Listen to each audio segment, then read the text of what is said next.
Man, that was fun to watch. The Spurs came back from down 16 to avenge last week's loss, and the role players absolutely stepped up when it mattered. Defensively, this was the story of the game. Stephon Castle did a superb job guarding Kevin Durant, staying disciplined, contesting shots, and making KD work for everything. Meanwhile, Harper and Keldon Johnson crashed the glass from the perimeter, grabbing crucial defensive rebounds that prevented second chance points.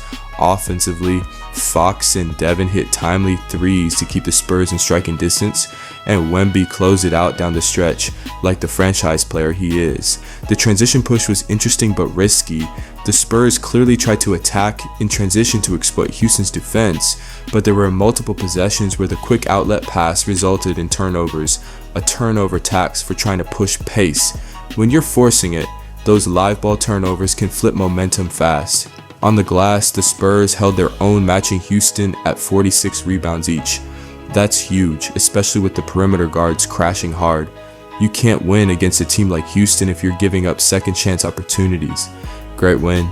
Let's see if they can keep this intensity going.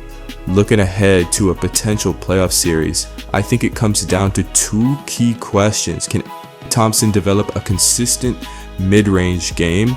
If he can't shoot that pull-up, the Spurs can sag off and clog the paint. Can the Spurs perimeter guards sustain this level of defensive intensity and rebounding aggression? Containing Durant and Eason for 4 to 7 games is a totally different challenge than one night.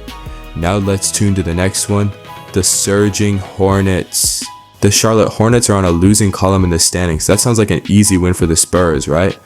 Wrong. Don't be fooled by that record. Charlotte is not the same team they were a month ago. I've broken down their last 5 games, and I'm here to tell you this Hornets squad is surging, and there are 3 players the Spurs absolutely must game plan for.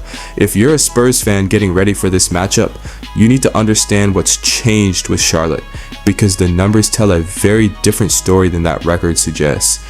Let's break it down. First, let's talk about why Charlotte is surging.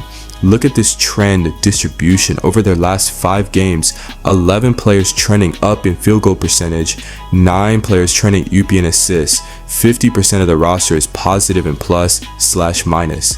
This isn't a one-player show. This is a team that's collectively figuring things out.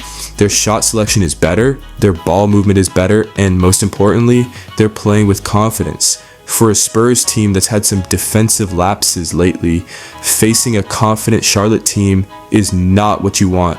So let's talk about the 3 guys who can really hurt San Antonio. Threat number 1, Brandon Miller, 23.6 points per game over his last 5 on 57% from the field and 45% from 3. That's not a typo. This kid is cooking right now.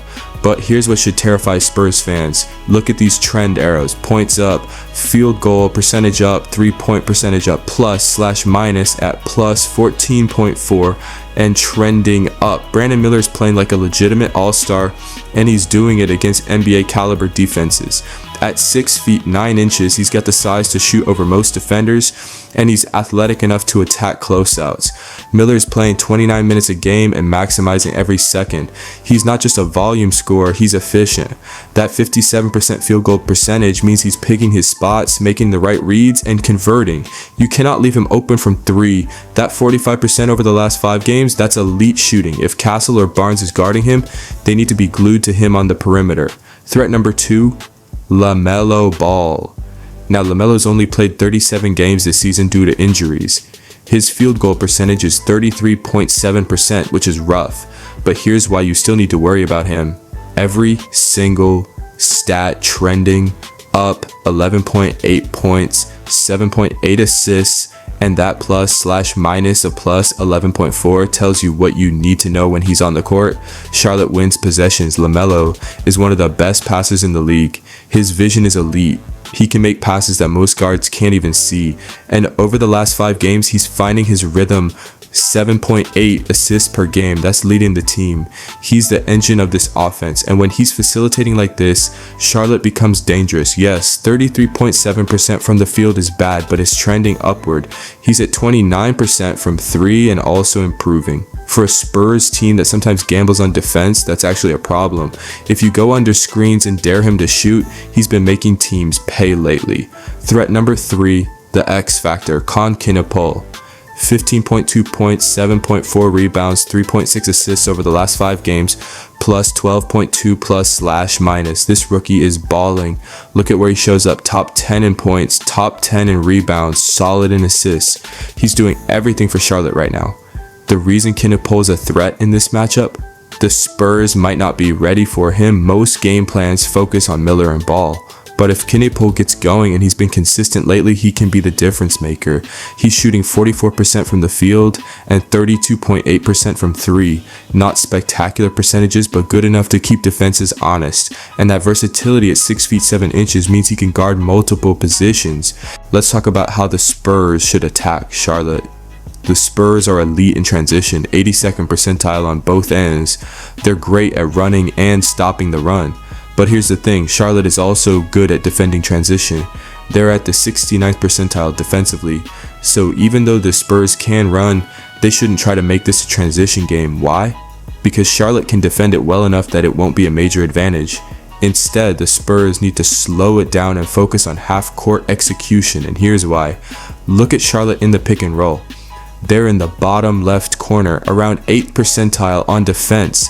That means they're one of the worst pick and roll defenses in the entire league. Now look at the Spurs sitting in the elite zone at 76th percentile offense, 75th percentile defense. This is the mismatch the Spurs need to exploit. The game plan is simple. Don't try to run with Charlotte even though you're good at it. They can defend transition. Instead, walk it up. Set up the half-court offense. Run Fox and Wemby on a pick and roll over and over. Fox and Wemby versus the 8th percentile pick and roll defense. That's a systematic mismatch that Charlotte simply cannot overcome. Run this action 20 to 25 times. Attack their weakness relentlessly. That's how the Spurs win this game. But what do you guys think? Drop your comments below, and until then, stay curious.